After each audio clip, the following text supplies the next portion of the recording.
In the heart of Bengal, a story of courage was written not with ink, but with the footsteps of millions.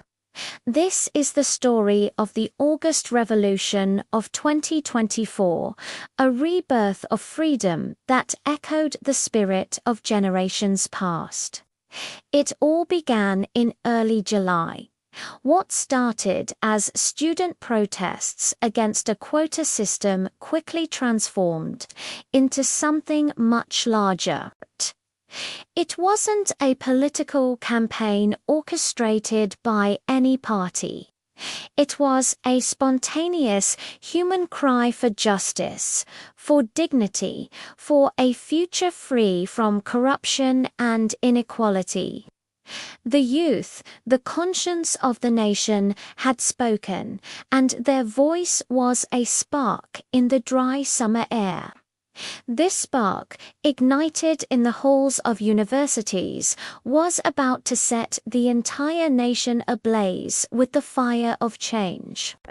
From the bustling streets of Dhaka to the quiet lanes of Rajshahi, from the port city of Chittagong to the southern hub of Khulna, the spark became a wildfire. The movement spread with astonishing speed, uniting people from every walk of life. Students were joined by their teachers, factory workers left their shifts, and ordinary citizens poured into the streets. They stood shoulder to shoulder, a human river flowing through the arteries of the nation, their voices merging into a single, powerful demand for systemic change. The country was alive, not with the rhythm of daily life, but with the drumbeat of revolution. Amidst this sea of people, one symbol shone brighter than any other. The red and green flag of Bangladesh, clutched in the hands of students, draped from buildings, and painted on faces. It was no longer just a national emblem. It became the flag of resistance, a powerful reminder of the Liberation War of 1971. The spirit of that historic struggle was reborn as songs of freedom, once sung by their grandparents, echoed through university campuses and city squares. The air was thick with history, a powerful connection between the past's fight for independence and the present's fight for justice. The response from the authorities was swift and harsh. The air filled with the acrid smoke of tear gas, and the deafening sound of sirens and shouting tried to drown out the people's calls. But something was different this time. There was no fear. For every canister fired, the lines of protesters grew stronger. They refused to retreat, their defiance a wall against intimidation. They held their ground, their eyes fixed on the dream of a new Bangladesh, their resolve unshaken by the show of force. The people had decided they would not be silenced. In a sight that moved the entire nation, parents joined their children on the front lines. Mothers and fathers who had once worried about their children's safety now marched beside them, forming human chains to protect them from harm. It was a profound shift. The generation that had witnessed decades of political turmoil now stood with the new generation, their combined strength creating a formidable force. In this revolution, strangers became family. Students shielded elders and neighbors protected each other. This incredible unity became their greatest weapon, a shield that fear could not penetrate. Dhaka, the epicenter of the movement, became a city of fire and courage. At night, the sky glowed, not from the flames of destruction, but from the burning light of defiance and hope. The protests were a powerful and disciplined display of people's power.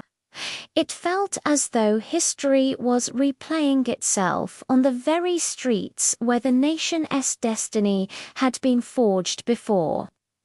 Once again, the spirit of Bengal rose against oppression, proving that its will for freedom could never be extinguished.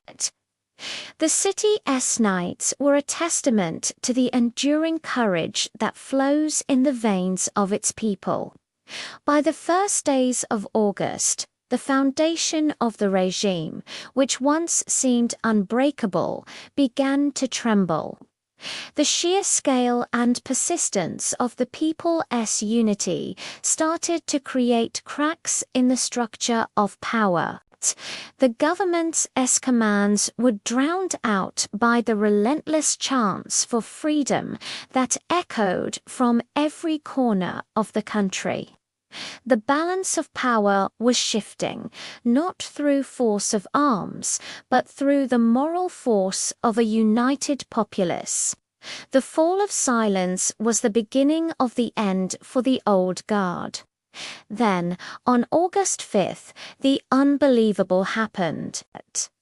The symbol of an entrenched authoritarian rule vanished. The Prime Minister fled the country. A silence fell upon the nation, but this time it was not a silence of fear. It was a moment of breathless disbelief, followed by an overwhelming wave of realization. They had done it. The people, ordinary yet extraordinary, had reclaimed their own destiny.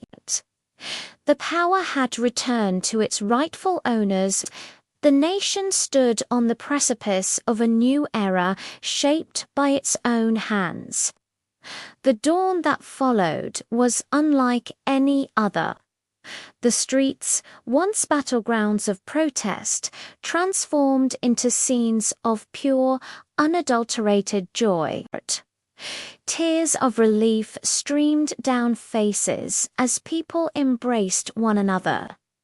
The red and green flag was everywhere, waved with a renewed sense of pride and ownership.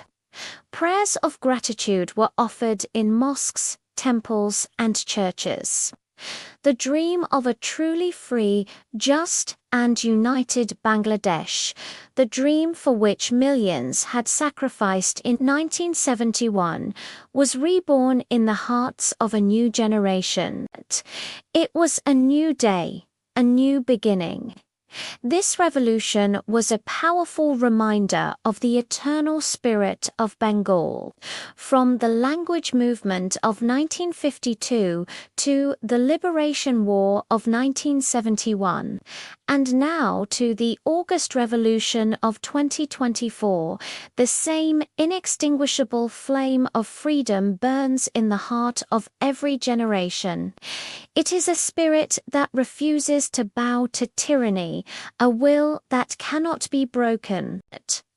The story of 2024 is now etched into this proud legacy, a testament to a timeless truth. Bengal never surrenders. It rises again and again, each time stronger, prouder, and freer than before. Thank you for joining us on this journey through a pivotal moment in Bangladesh's history.